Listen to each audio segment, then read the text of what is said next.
The moment the news broke, the world collectively gasped.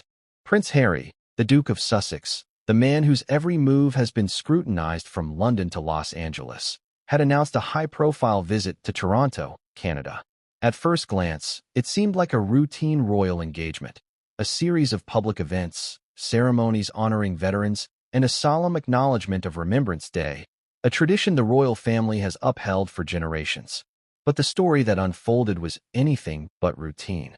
Because almost immediately after the announcement, the unthinkable happened. Canada's Prime Minister, Mark Carney, issued a statement barring Prince Harry from stepping foot on Canadian soil. A royal ban, a political earthquake, and one that sent shockwaves not just through the corridors of power in Ottawa, but all the way to Buckingham Palace. Before we continue, please hit the like button, subscribe to the channel, and turn on the notification bell for updates. You might be asking yourself, why? Why would Canada, a nation historically welcoming to British royals, take such an unprecedented step? Was this a matter of security, a political maneuver, or was there something far more personal at play? The answers are not simple. In fact, the layers of this story intertwine politics, personal vendettas, royal history, and the unrelenting glare of the media. But before we unpack all of that, let's take a step back and understand just how unusual this scenario is. Royal visits to Canada have been a staple of Commonwealth diplomacy for decades. From Queen Elizabeth II's tours to Prince William's public appearances, Canadians have long welcomed members of the monarchy with open arms. They've celebrated, waved flags, and lined the streets to catch a glimpse of the royals. Prince Harry himself has been no stranger to Canadian soil. He spent a significant part of his military career in Canada, trained with Canadian forces, and even sought refuge there during periods of intense media scrutiny. For many Canadians, Harry was not just a royal. He was a familiar figure, a symbol of bravery, service, and, in some ways, relatability. And yet, the announcement of this visit, meant to honor fallen heroes and bring attention to charitable initiatives, quickly turned into a political and public relations firestorm. The news of Carney's ban hit the press like a thunderclap. Headlines screamed across newspapers and social media. Prince Harry denied entry to Canada. Political move shocks royals and public alike. Why the Duke won't be at Remembrance Day ceremonies. Within hours, debates erupted online. Supporters of Harry were outraged, claiming that this was an unnecessary political slight against a man who had dedicated much of his life to service. Critics argued that Harry's controversial past, including public interviews and family disputes, may have made him a liability, and that Carney's decision was both rational and necessary. The tension was immediate, palpable, and deeply emotional. People across the globe began asking questions.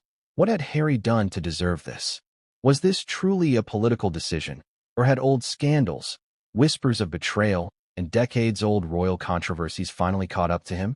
To understand this, we have to remember the complex web of relationships and history that surrounds Prince Harry. He is not just a prince. He is a man who has been both celebrated and vilified, whose every choice has been magnified by an international audience. His life has been a public theater of triumphs and mistakes, of loyalty and rebellion, of love and scandal. And now, the world was watching yet another chapter unfold. Let's pause and consider the gravity of this moment. The Canadian Prime Minister did not make this decision lightly. In the world of politics, especially international politics, actions like banning a foreign royal are rare, almost unheard of. Canada, a nation known for its diplomacy, multiculturalism, and respect for tradition, had never issued a royal ban of this magnitude. This was not merely a news item to be noted and forgotten. It was a historic moment, an action that would be analyzed, dissected, and debated for years to come. And behind closed doors, the ripples were spreading through Buckingham Palace like wildfire. Advisors, family members, and security officials were all working feverishly to understand the scope of this decision and what it meant for both the monarchy and Harry's personal life. From a media standpoint, the story was gold. Every network, every news outlet, and every social media platform picked it up. Analysts dissected every possible angle. Was this a reflection of Harry's strained relationship with the royal family? Was it a statement about Canadian sovereignty and independence? Or was there a more hidden reason, one that had nothing to do with politics or protocol and everything to do with personal grudges, miscommunications, and missteps that had accumulated over years? These were questions that everyone wanted answers to, but very few could provide. And that's where the drama truly begins. Prince Harry's visit was not just ceremonial, it was deeply personal. Remembrance Day is more than a holiday. It is a solemn occasion, a moment for reflection, for honoring the sacrifices of soldiers, and for uniting communities in shared remembrance. Harry has long been committed to veteran causes. His military service, his charitable work, and his public advocacy for mental health and veteran support have made him a recognizable and respected figure in these circles. To be barred from participating in such a meaningful event is more than just a political snub. It is a personal and public humiliation, one that cuts deep into both his identity and his legacy. And yet, Carney's decision had ripple effects far beyond Harry himself. The public reaction was intense. Social media was ablaze with opinions, from impassioned defenders of Harry to staunch critics who applauded the decision. Pundits debated, news anchors argued, and ordinary citizens took to forums and comment sections to express outrage, confusion, or amusement. Some compared the ban to historical precedents. Others drew parallels with international figures being denied entry due to controversies. But few could pinpoint the true motive behind the Prime Minister's unprecedented move, leaving the audience hungry for clarity and curious about the untold story behind the headlines. Inside Buckingham Palace, the news landed like a bomb. Advisors scrambled to assess the diplomatic fallout. Family members reacted with a mixture of disbelief and concern. King Charles, known for his careful diplomacy and emphasis on protocol, reportedly summoned close aides to discuss the implications of the ban. Would this escalate tensions between Canada and the monarchy? Would it further strain Harry's already fraught relationship with his family? And what of the Remembrance Day ceremonies themselves? How would veterans and dignitaries react to the absence of one of the royal family's most recognizable members? The stakes were enormous, and every second that ticked by added to the suspense and anxiety. As the public and the palace alike digested the news, speculation ran rampant. Was there a hidden political agenda? Were there security concerns that the public had not been told? Or was this a more personal matter, tied to old grievances within the royal family, long-standing disputes, or miscommunications that had snowballed into a crisis? The truth, as it would eventually emerge, was far more layered than anyone could have imagined. And the implications of this ban were only beginning to be felt. While some saw this as a simple political decision, others viewed it as a symbolic gesture, a statement of authority, and a message that Harry could no longer act as he pleased. It was a public reminder that no matter how famous or beloved, no one is above consequences, whether political, social, or personal. And as the hours passed, whispers began to circulate that this decision was part of a broader strategy, one that could reshape Harry's relationship with not just Canada, but the royal family, the media, and the public at large. What happened next would become the subject of intense scrutiny. Behind the headlines, behind the tweets and news cycles, there were meetings, memos, and private communications that the public would never see, at least, not initially. Sources close to the situation hinted at disputes that had simmered for years, political calculations that were as cold as they were calculated, and personal conflicts that had reached a tipping point. And for Harry, this was not just a news story. It was a personal challenge, one that would test his resilience, his strategy, and his understanding of his own role in the public eye. But what came next would change everything, and no one saw it coming. Did anyone really expect this announcement to go smoothly? When Prince Harry made the public declaration that he would be visiting Toronto for a series of events ahead of Remembrance Day, the world assumed it would be another royal engagement, carefully choreographed, polished, and predictable. But predictability, as it turns out, was the last thing on anyone's mind. From the very first press release, the reactions were immediate, polarized, and explosive. Let's start with the announcement itself. In a short, polished video clip, Harry appeared standing against the backdrop of a Canadian maple leaf flag, his voice calm, measured, but unmistakably determined. "I am honored to return to Canada," he said, "to participate in events commemorating the sacrifices of so many, and to continue supporting the causes that I hold dear." The footage seemed routine. It seemed safe. It seemed normal. And yet, within hours, the video went viral, not just for its content, but but for what it represented: a royal stepping into a political minefield without realizing the full scope of the explosion that was about to occur. At first, the public reaction in Canada was overwhelmingly positive. Citizens remembered Harry's past visits, his military service, and his commitment to veteran causes. In Toronto, cafes and public squares buzzed with speculation. Veterans groups applauded the announcement. People reminisced about his previous appearances at events honoring fallen soldiers, moments when he'd quietly shaken hands, listened intently, and shown a rare humility despite his royal status. And social media? It was ablaze. Hashtags like #HarryInCanada and #RoyalVisit trended within hours. Fans shared clips from past events, photos of Harry visiting veterans in hospitals, and stories about his charitable work. But there was an undercurrent, a sense that this visit might not be as simple as it appeared. Political analysts began to dissect the announcement. Some questioned whether Harry's presence would overshadow the Remembrance Day ceremonies themselves. Others speculated about security concerns, and still others wondered whether the optics of the Duke visiting Canada so soon after past controversies, particularly his public disputes with the royal family and explosive interviews, might create diplomatic tension. As the hours ticked by, what seemed like a simple announcement morphed into a firestorm. News outlets ran headline after headline. Prince Harry's visit to Toronto sparks debate. Royal return or political faux pas? Will Harry overshadow Remembrance Day? The public was captivated. Every statement, every photo, every gesture was analyzed. And somewhere behind the cameras, in a nondescript office in Ottawa, Prime Minister Mark Carney and his advisors were watching closely, their faces unreadable but their minds racing. What made this situation so unique? It wasn't just that a royal was visiting Canada. Royals visit all the time. It wasn't that Harry was controversial. He has always been a figure of fascination, sometimes love, sometimes disdain. No, what made this visit explosive was timing, context, and the perfect storm of politics and personal history. Harry's announcement came at a delicate moment, politically and socially. Canada was navigating its own domestic challenges, from economic concerns to public debates over national identity, immigration, and sovereignty. And suddenly, a British prince, already a lightning rod for controversy, was stepping into the middle of it. And the international reaction only amplified the tension. Across the pond in the United Kingdom, media outlets went into overdrive. Royal commentators debated the significance of the visit. Social media users speculated about the motives behind Harry's announcement. Was he trying to assert independence from the monarchy? Was he making a political statement about his relationship with his family or with the media? Every clip, every tweet, every article was dissected for hidden meaning.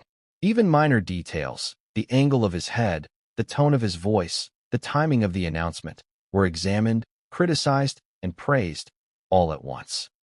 Meanwhile, in Canada, the first signs of dissent began to appear. While most citizens celebrated the announcement, a vocal minority questioned its necessity. Some argued that the ceremony and the events were meant to honor Canadian heroes, and that the presence of a royal, particularly one embroiled in controversies abroad, might detract from the solemnity of Remembrance Day. Others questioned whether the visit was an attempt by Harry to reclaim public favor after years of scrutiny and criticism. And then there were the whispers, faint at first, that this announcement had triggered an entirely different response behind the scenes, one that the public would not see for hours, days, or even weeks. Because what nobody knew yet was that the Prime Minister, Mark Carney, had been briefed in advance, albeit partially. His advisors had flagged the upcoming visit as potentially problematic. The reasons weren't fully disclosed at first, but there was enough concern to spark conversations behind closed doors. Security assessments, political ramifications, and the optics of the visit were all under intense review. By the time Harry's announcement went public, the wheels had already been set in motion for a decision that would reverberate far beyond Toronto or Buckingham Palace. So what happened next? Within hours of the announcement, the news hit that no one expected. Canada's Prime Minister had issued a public statement. Prince Harry would not be permitted to enter Canada for the upcoming events. A ban. Immediate. Unprecedented. The world paused. Social media exploded. Fans were outraged. Critics were vindicated. Analysts scrambled to interpret the statement. And the royal family? They were blindsided. Think about that for a moment. A country, historically welcoming to members of the monarchy, had taken an extraordinary step. They had drawn a line in the sand. And they had done it in the most public way possible. What could possibly have justified such a move? Was it a security risk? A political statement? Or something far more personal? Something tied to old grievances and tensions that had been simmering behind closed doors for years? To understand the magnitude of this, it helps to consider Harry's history with Canada. He has long been viewed as a somewhat sympathetic royal figure here. During periods of intense scrutiny in the UK, Canada offered him refuge. Canadians have admired his military service, his charity work, and even his personal struggles, which have made him seem more relatable than many other royals. For a nation that has consistently welcomed him, this ban wasn't just political. It was deeply personal, a rupture in a long-standing relationship. And yet, the public backlash was immediate and intense. Supporters flooded news sites, social media, and forums with messages of outrage. How can you ban a royal who has served and supported veterans? They asked. Others suggested that Carney was overreaching, mixing politics with personal vendettas, or trying to make a statement that had nothing to do with public safety. Meanwhile, skeptics argued that Harry's past missteps, his controversial interviews, and his fraught relationship with the royal family made him a potential liability, and that the Prime Minister's decision was not only justified but necessary. At Buckingham Palace, the atmosphere was electric with concern. Advisors worked around the clock, trying to understand the rationale behind the ban. The king and other senior royals were briefed, and speculation about diplomatic fallout began immediately. Questions mounted. How would this affect Canada-UK relations? Would the public side with the Prime Minister or with Harry? And perhaps most pressing, how would Harry respond to being publicly barred from a country he had long regarded with fondness and respect? Meanwhile, the media narrative took on a life of its own. Headlines, tweets, and online discussions multiplied by the second. Analysts debated, commentators offered theories, and the public consumed every new piece of information with insatiable curiosity. The story was no longer just about Harry or Canada. It had become a global conversation about power, protocol, family, and politics. Every angle seemed to contradict another. Was Harry a victim? A provocateur? A royal stepping too far into political territory? Or a man caught in a storm entirely beyond his control? And amidst all this chaos, one fact became increasingly clear. This was not just another royal engagement gone awry. It was a dramatic collision of history, politics, and personal conflict. A perfect storm that would redefine Prince Harry's public image, challenge diplomatic norms, and leave everyone asking the same question. What happens next? Because while the ban was now official, the consequences were just beginning. Behind closed doors, backroom discussions, and private memos hinted at tensions far deeper than anyone realized. And somewhere in the palace, someone was preparing a response, one that could shift the entire narrative in a direction no one expected. What came next would not just affect Prince Harry. It would affect Canada, the monarchy, veterans, the public, and even international perception of both the royal family and Canadian leadership. And when it finally unfolded, the truth would be more complex, more shocking, and far more personal than anyone could have anticipated. But what came next would change everything, and no one saw it coming. Why would Canada, a country known for diplomacy and politeness, take the unprecedented step of banning Prince Harry? On the surface, it seemed unthinkable. Royals have visited Canada for decades with warm welcomes and public celebrations. Yet, suddenly, a political line had been drawn, one that no one saw coming. The truth behind Mark Carney's decision was far more complicated than headlines suggested. It involved politics, public perception, personal calculations, and a careful weighing of risk that few could fully grasp. From the beginning, Carney had been cautious. As Prime Minister, he understood that every action in office carried weight far beyond the borders of Ottawa. Decisions that seemed minor in isolation could become major international controversies. And Harry was no ordinary visitor. This was a prince with a history of controversy, media scrutiny, and high-profile missteps.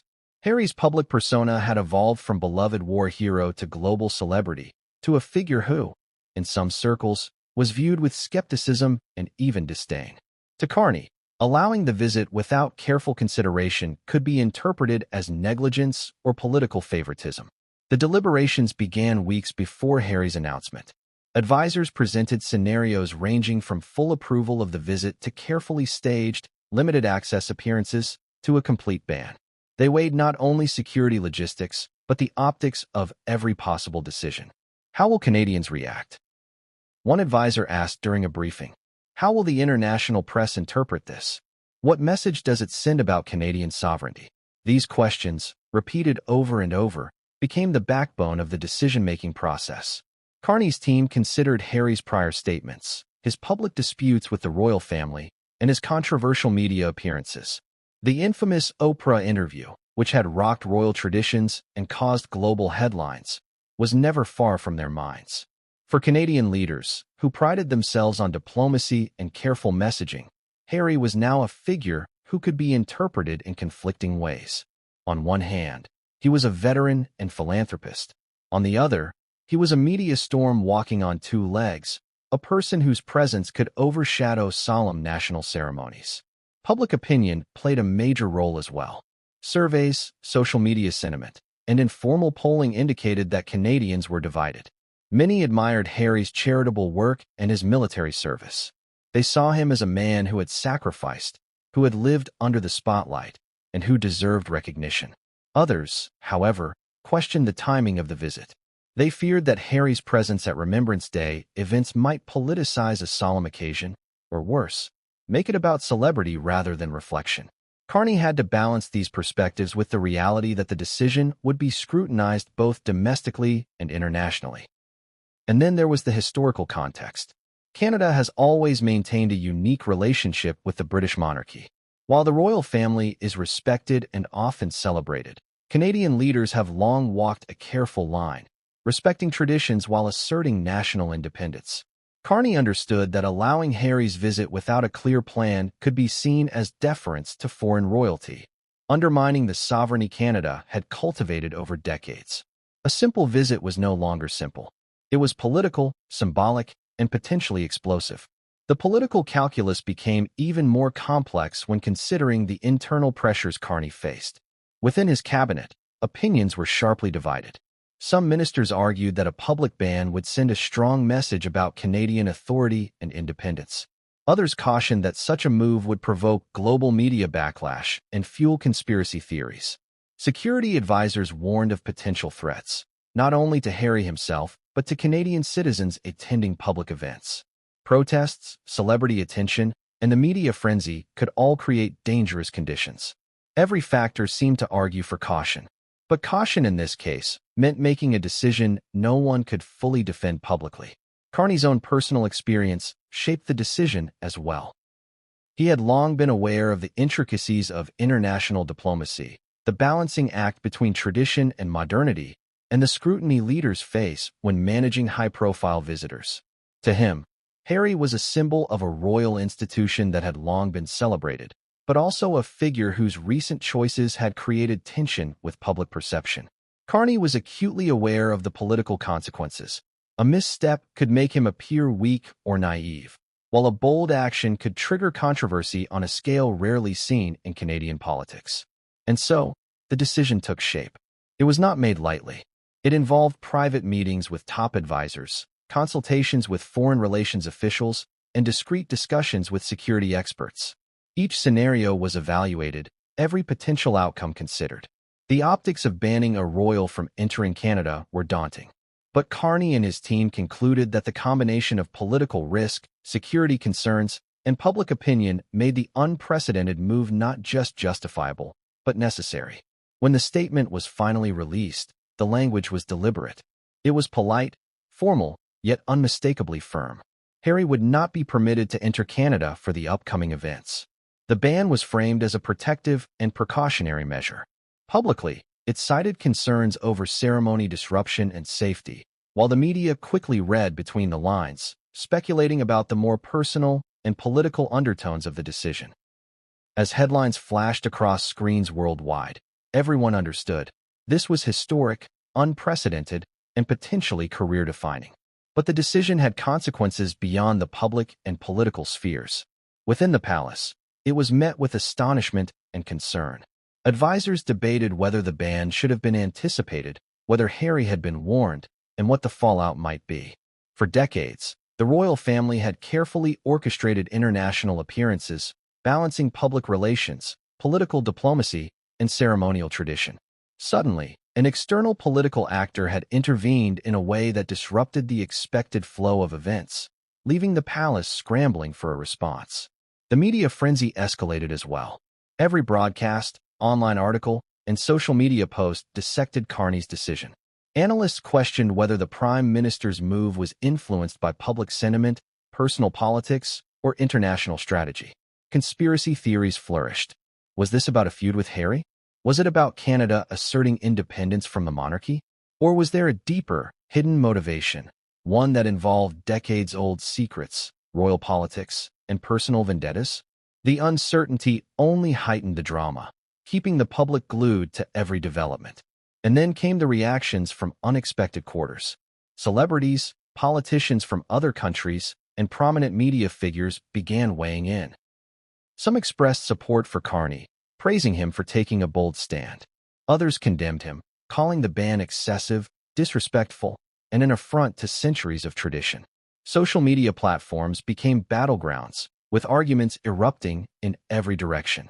The public was divided, the media was relentless, and Harry's team was forced to respond carefully, balancing dignity with outrage. Through it all, one theme became clear. This was not just a political decision. It was a statement of authority, a test of boundaries, and a spark that would ignite debates on both sides of the Atlantic. Carney had chosen to act decisively, fully aware of the personal and public fallout that would follow.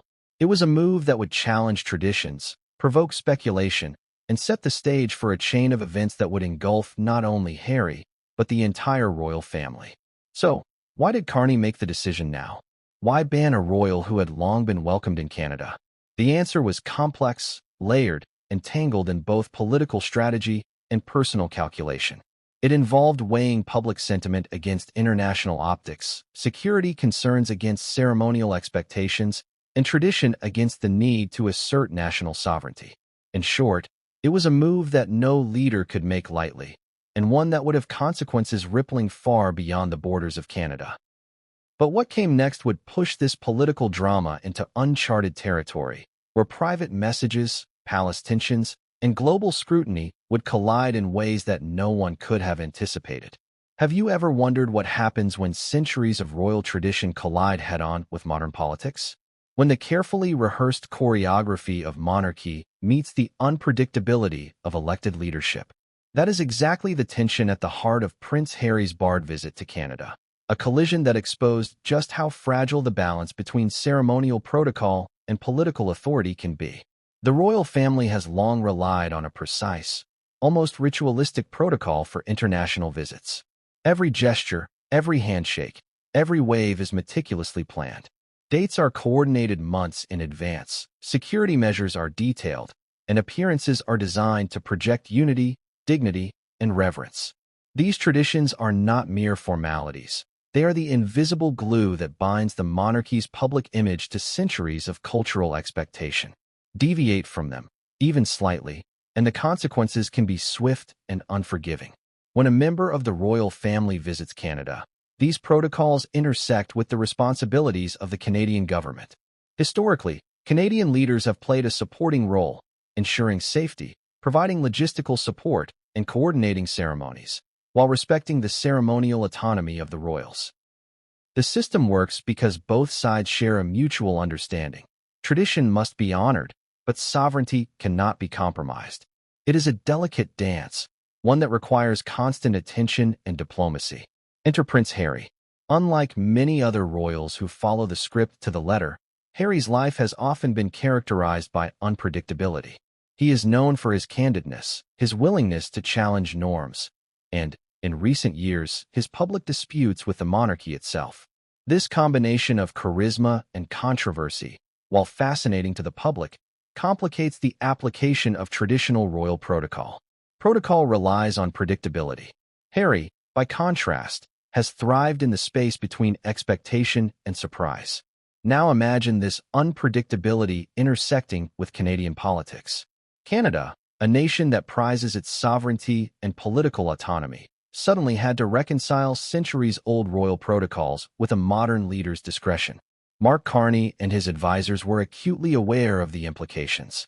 On one hand, allowing Harry to visit without full oversight could undermine the authority of the Canadian government and create international tension. On the other, enforcing a ban risked upsetting the monarchy, alienating loyalists, and provoking a media frenzy that could spiral out of control. The challenge is even more acute when considering the ceremonial significance of Remembrance Day. This is not a casual event. It is a solemn occasion, a time to honor the sacrifices of soldiers, reflect on the cost of conflict, and unite the public in shared remembrance. For decades, the monarchy has attended these events, offering both personal tribute and symbolic continuity. Their presence is expected, valued, and, in many ways, essential to the ceremony's gravitas. Removing a royal from this context is not a simple matter. It disrupts the entire chain of tradition and reverence. Carney had to weigh all these factors carefully. Protocol demanded respect for the monarchy. Politics demanded assertiveness. Security demanded caution. Public perception demanded balance. Every decision carried weight. Every word, every announcement, could ripple through international media and historical record. The Prime Minister's advisors ran through countless scenarios. Harry arrives and public reaction is overwhelmingly positive. Does that overshadow the Canadian leaders? Harry arrives and protests erupt. Who bears the blame? Harry doesn't arrive. How will the monarchy interpret this? Behind the scenes, discussions in Ottawa became tense, sometimes heated. Senior officials debated the optics. Security teams presented risk assessments. Political advisors forecast public sentiment. Historians weighed in, reminding everyone that royal visits are not merely ceremonial. They are symbols of continuity, respect, and international diplomacy. In short, the stakes could not have been higher. Meanwhile, the royal family was quietly monitoring these developments from across the Atlantic. Buckingham Palace had been briefed that the Canadian government was reviewing the upcoming visit, but they did not anticipate the extreme measures that would be taken. Advisors inside the palace grew increasingly concerned. A ban, they realized, was not just a political decision. It was a rupture in centuries of protocol, a challenge to the expected order, and, potentially, a public embarrassment for Harry. Complicating matters was Harry's reputation. Over the years, he had become a figure who straddled multiple worlds. He was a prince and a celebrity, a veteran and a media personality, a royal and an independent thinker.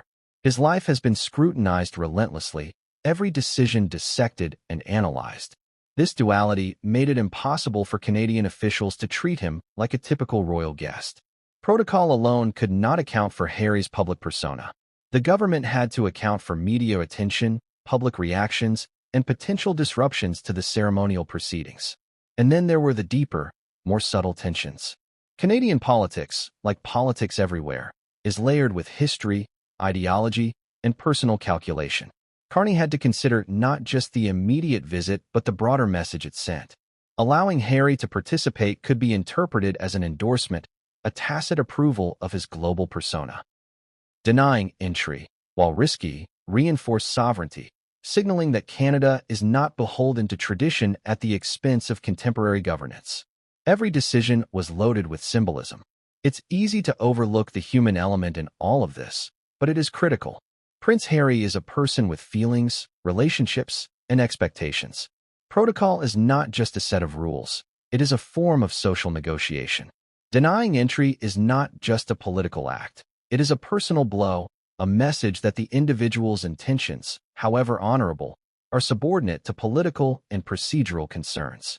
Imagine preparing for a visit intended to honor heroes, only to be told at the last minute that you are not welcome. The emotional impact is undeniable.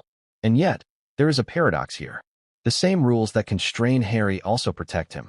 Protocol is designed to shield royals from chaos, to provide structure, to maintain dignity. But when protocol intersects with politics, especially in a modern, media-saturated world, it can become a weapon as easily as a shield. Carney's decision exemplified this paradox. By enforcing political authority over traditional royal expectations, he asserted control, but he also ignited controversy, ensuring that Harry would remain in the public eye in a way that was unavoidable and unpredictable. For the public, the optics were astonishing. How often does a country openly refuse a royal entry? How often is centuries of tradition challenged by modern political decision-making? Canadians were divided. Some praised the Prime Minister for taking a firm, principled stance. Others criticized him for breaking protocol, for undermining an institution that has brought international attention and respect to the country for generations. Internationally, pundits debated the implications, historians weighed in on precedents, and social media exploded with opinion, outrage, and speculation. And in the palace, the implications were immediate and dramatic. Advisors scrambled to anticipate reactions, both public and personal. Letters and memos flew between departments. Security concerns were reassessed. Diplomatic channels were activated to understand the Canadian government's position fully. Every move had to be calculated, because missteps could escalate tension between nations, create media crises, and further complicate an already volatile situation. The collision of royal protocol and Canadian politics was a perfect storm. It illuminated the tension between centuries-old traditions and modern governance, between ceremonial expectations and political authority, between personal intentions and public perception.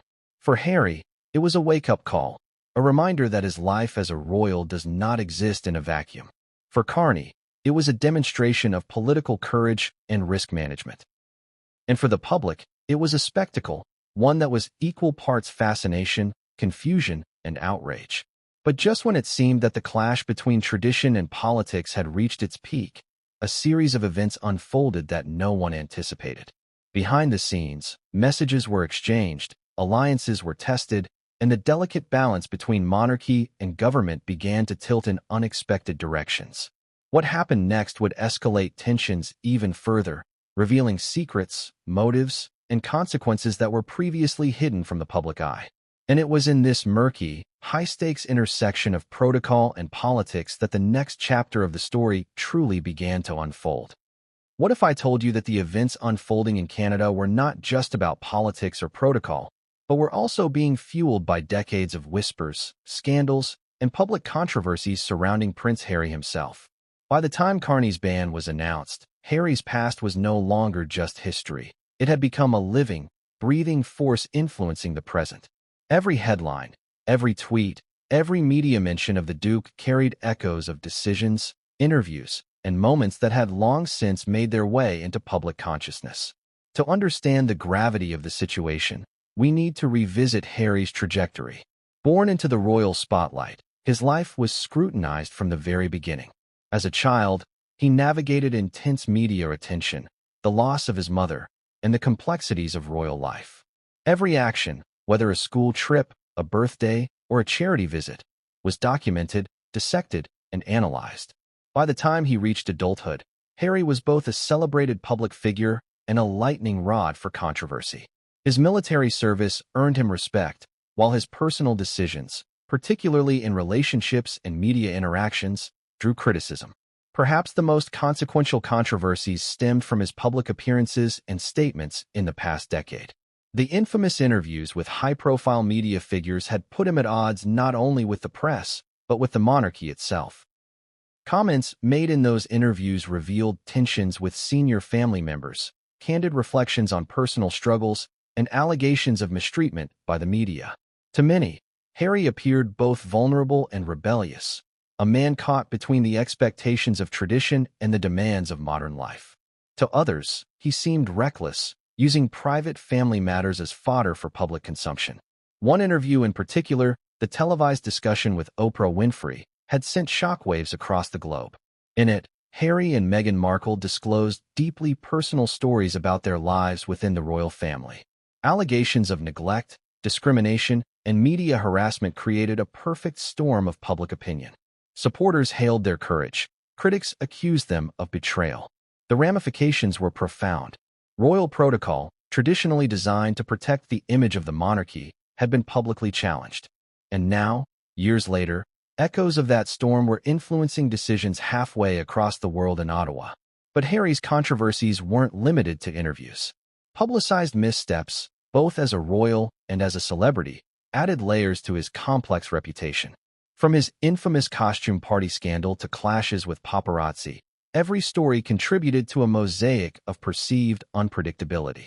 Analysts suggest that for political figures like Carney, such unpredictability translates into risk. Risk that could jeopardize public events, spark protests, or dominate media narratives in ways that overshadow the intended purpose of ceremonies like Remembrance Day. Beyond media controversies, Harry's personal relationships had also fueled speculation and tension.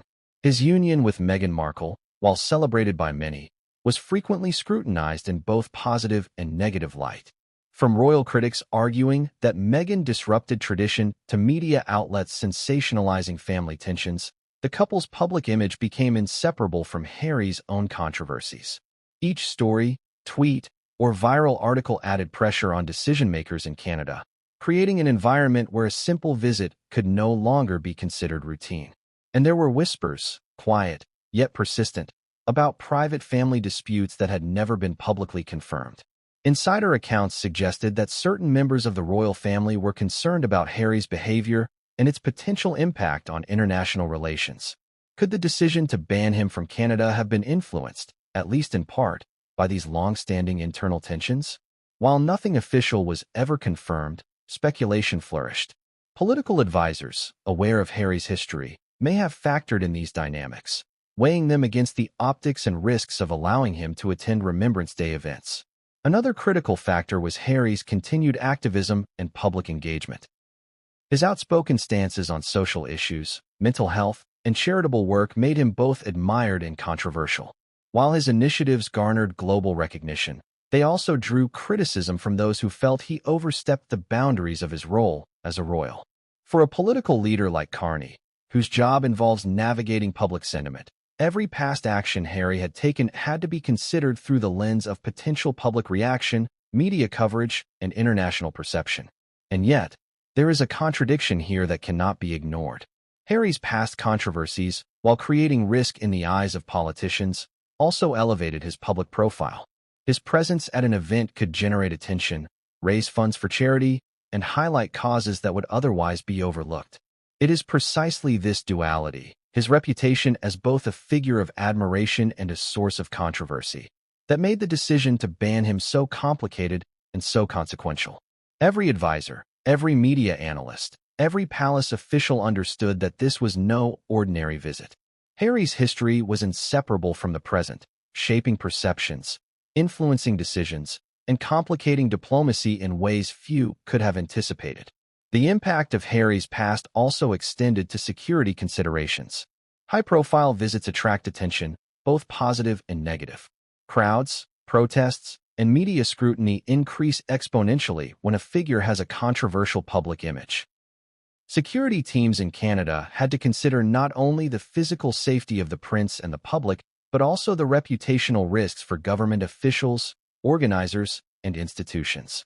Every misstep, every headline, could trigger political backlash, diplomatic tension, or even international controversy. The past, in this sense, had become a living factor in the present. And then there was the emotional component. For Harry himself, the decision to announce the visit was likely informed by a sense of duty, respect for Remembrance Day, and a desire to honor veterans and charitable causes. But the weight of his past actions and controversies, some public, some private, loomed over the announcement. While he may have envisioned a ceremonial return to Canada as a gesture of respect and connection, the reality was that decades of scrutiny and controversy had created an environment in which every move, every step, was fraught with potential misinterpretation. The media played its role in magnifying these tensions. Headlines quickly linked Carney's decision to Harry's past controversies, framing the ban as a consequence of prior missteps. Commentators dissected every possible angle. Was this retaliation for past interviews? A response to public scandals? Or a calculated political maneuver exploiting Harry's controversial public image? Each theory fueled curiosity, debate, and speculation, keeping audiences engaged and invested in the unfolding story. And in Buckingham Palace, the echoes of Harry's past were impossible to ignore. Advisors reviewed prior statements, media coverage, and internal family communications, trying to anticipate both Harry's response and the broader implications for the monarchy. Every historical controversy became a potential lens through which this ban could be interpreted. Was the Canadian government being influenced by Harry's past? Was this a stand for protocol, sovereignty, or something more personal? The palace had to navigate these questions while maintaining dignity, discretion, and strategic positioning. By the time Carney's decision became public, Harry's past had resurfaced in every conversation, every headline, every tweet, and every debate. From costume party scandals to high-profile interviews, every detail of his history had become relevant, shaping perceptions and amplifying the drama of an already unprecedented situation. And the public, both in Canada and internationally, was captivated. They were watching not just a royal visit, but a convergence of history, reputation, politics, and public opinion, a moment where the past collided forcefully with the present. Yet, despite the scrutiny, there were surprises waiting beneath the surface. Some of Harry's past controversies, overlooked or forgotten by many, had resurfaced in ways that even the most seasoned advisors hadn't anticipated. Private messages, leaked communications, and old interviews began circulating in the media, painting a more complex picture of his public persona and the potential risks of his presence in Canada. These revelations added layers of intrigue, tension, and uncertainty to an already volatile scenario. And just when it seemed that Harry's history had fully caught up with him, a new development emerged. Rumors, hints, and leaks suggested that certain members of the royal family had privately intervened, or at least voiced strong opinions, regarding his visit. Their motivations were unclear: concern, caution, resentment, or strategy. But one thing was undeniable: the ban was not simply a political decision. It was also a reaction to the cumulative weight of Harry's past actions, a visible manifestation of how history, controversy, and perception can influence decisions in ways few outsiders truly understand. But what came next would reveal an even deeper layer of complexity, one that connected Harry's past controversies directly to personal rivalries, political maneuvering, and public scrutiny in ways that no one anticipated, and would change the course of events leading up to Remembrance Day forever. What really happens when decisions of global consequence are made behind closed doors? When the public sees a statement, a headline, or a tweet, they rarely imagine the web of tension, debate, and calculation that unfolds in rooms far from cameras and microphones. Prince Harry's barred visit to Canada was no exception. Behind the polished announcements and media soundbites, Ottawa was buzzing with urgent, secretive meetings, a flurry of memos, and whispers that hinted at far more than the public could see. It began shortly after Harry's announcement. Carney's inner circle convened in a secure conference room in the Prime Minister's office. The atmosphere was tense, charged with anticipation and the knowledge that this was not a routine matter. Advisors and political strategists had prepared detailed briefings outlining every potential scenario, from Harry's visit going perfectly to catastrophic media fallout. Every angle was scrutinized: public perception, international optics, security concerns, and, importantly, the intersection of politics and royal protocol. The stakes were enormous. Carney opened the meeting with a stark question: what happens if we allow him in? The room fell silent. It was not a rhetorical question. It was a challenge, one that required rapid analysis, foresight, and a clear understanding of potential consequences. One advisor spoke first, outlining the security risks: large crowds, protests, and the logistical nightmare of controlling public spaces during high-profile ceremonies. If we fail to manage this correctly, the advisor warned, it could turn into a public relations disaster, not just for the government, but for the monarchy and Harry himself. Another voice raised the political perspective. We also have to consider public perception, said a senior political strategist. Allowing Harry to participate without restriction might seem like favoritism, particularly given his controversial past. Canadians are proud of our sovereignty. They may see this as the government bending for a foreign prince, and it could backfire politically. Then came the analysis of media dynamics. In today's world, every story spreads at the speed of social media, amplified by global coverage and real-time commentary.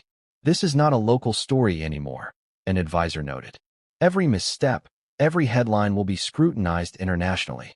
We cannot underestimate the optics. If anything goes wrong, we will be blamed. It wasn't just about political calculations. Personal considerations were quietly, subtly influencing the room. Some advisors were concerned about Harry's relationship with the royal family, which had been publicly strained. His past controversies, media interviews, and public statements were all factored into the decision-making process. In effect, they weren't just assessing a royal visit. They were assessing a figure whose life had been a constant media spectacle, whose every action had precedent, controversy, and consequence. Security briefings became more detailed and alarming. Intelligence reports suggested that Harry's presence could attract protests, demonstrations, or even threats to safety. Event organizers would be under immense pressure to maintain order during public ceremonies, and the possibility of disruptions could reflect poorly on the government. The advisors emphasized that these risks were not hypothetical, they were grounded in reality. Harry's past had demonstrated that wherever he went, attention followed, often chaotic, unpredictable, and at times hostile. Amid these discussions, Carney remained unusually quiet, listening carefully to every assessment. His approach was methodical. He knew that a decision either way would have far-reaching implications, both domestically and internationally. Allowing Harry entry could signal diplomacy and respect, but it also risked protest, public criticism, and potential embarrassment. Denying entry would be a bold, historic move, asserting Canadian sovereignty, but it carried diplomatic risks and the potential for backlash from the monarchy. Private communications began circulating in real time. Advisors reached out to counterparts in the Canadian security apparatus, requesting risk assessments and contingency plans. Diplomatic channels were quietly activated, contacting officials in London for perspective. Every memo, every call, and every note added layers to the growing tension. This was a high-stakes chess game, and every piece had to be carefully considered. Meanwhile, internal dynamics in Ottawa were far from harmonious. Some cabinet members believed that a ban was politically necessary, asserting authority and demonstrating that no individual, no matter how famous, was above Canadian law and protocol. Others argued for compromise, limited participation, private events, or controlled appearances that could satisfy tradition without inviting chaos. The room was split. Every voice carried weight. Every opinion mattered. And the ultimate decision required a delicate balance of caution and assertiveness. The advisors also debated timing. Any public announcement needed careful wording, both to protect Harry's dignity and to avoid inflaming the media. They rehearsed language meticulously, balancing firmness with tact. Even the order of information mattered. Who would speak first, which channels would carry the message, and how the statement would be framed. This was not merely political maneuvering. It was a strategic communication exercise at the highest level, designed to shape public perception before it could spiral out of control. And yet, despite all the calculations, there was an undeniable undercurrent of uncertainty. Harry was unpredictable. The media was unpredictable. The public was unpredictable. Even the monarchy, often considered a stabilizing force, could react in ways that Ottawa could not fully anticipate. Every scenario was fraught with potential consequences, and every decision carried risk. This was high-stakes governance at its most intense. A situation in which politics, diplomacy, and history collided in an unprecedented way. The private discussions also revealed deeper motivations. Some advisors viewed the ban as a statement of Canadian authority, a demonstration that tradition alone would not dictate policy. Others framed it as a protective measure, ensuring that a global media storm did not disrupt ceremonies designed to honor veterans and fallen soldiers. And still others hinted at personal calculations, maintaining credibility, asserting independence, and preemptively neutralizing potential criticism. It was a decision that combined logic, strategy, and subtle power plays. Amidst the tension, memos and reports highlighted a recurring theme. Harry's past controversies could not be ignored. Every action in his public life, from interviews to charity work to media appearances, was analyzed for potential impact. Security reports emphasized crowd management, media attention, and public sentiment. Political reports examined voter reaction, party optics, and international perception. Every angle reinforced the complexity of the decision and the delicate balance Ottawa needed to maintain. By the end of the day, the sense of urgency had intensified. Carney's advisors were exhausted, scribbling notes, revising drafts, and debating every clause. Security teams, political analysts, and diplomatic officials collaborated in a tense, almost frenetic atmosphere. The Prime Minister himself reviewed reports repeatedly, weighing risk against benefit, optics against strategy, and history against modern considerations. It was a process rarely seen by the public, a glimpse into the intense machinery that operates behind closed doors when world events intersect with high-profile personalities. Finally, after hours of deliberation, the decision crystallized.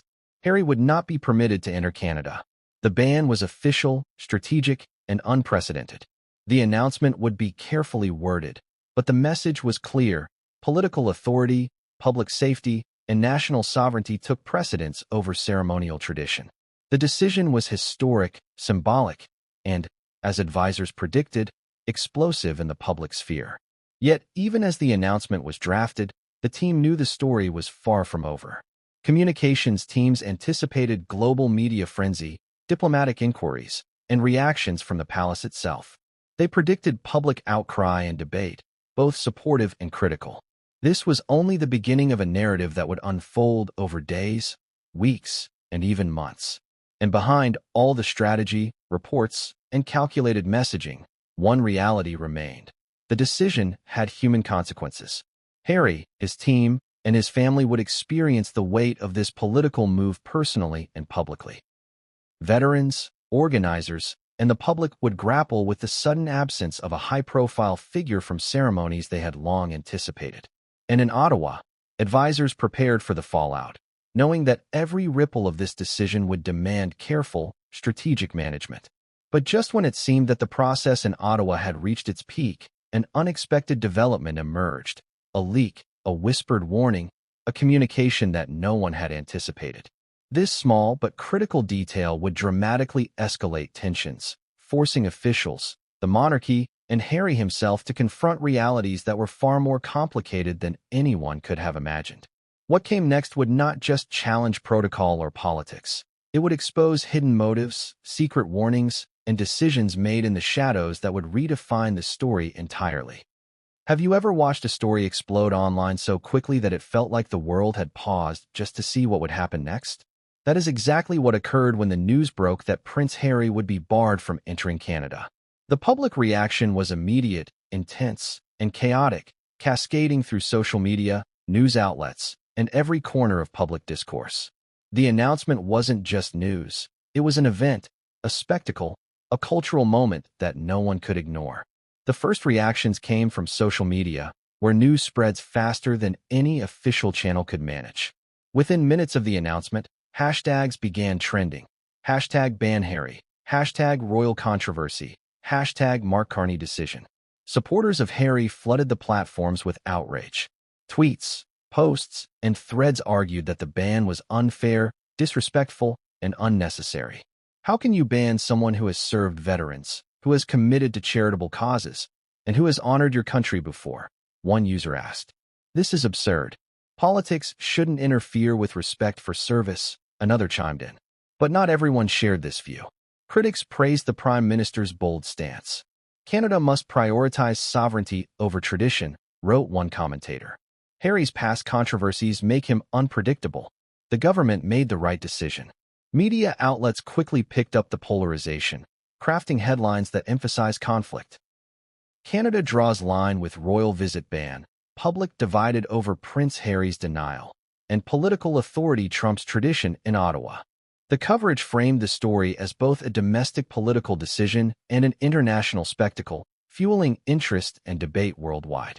Within hours, the story had spread far beyond Canadian borders. In the United Kingdom, the press exploded with commentary.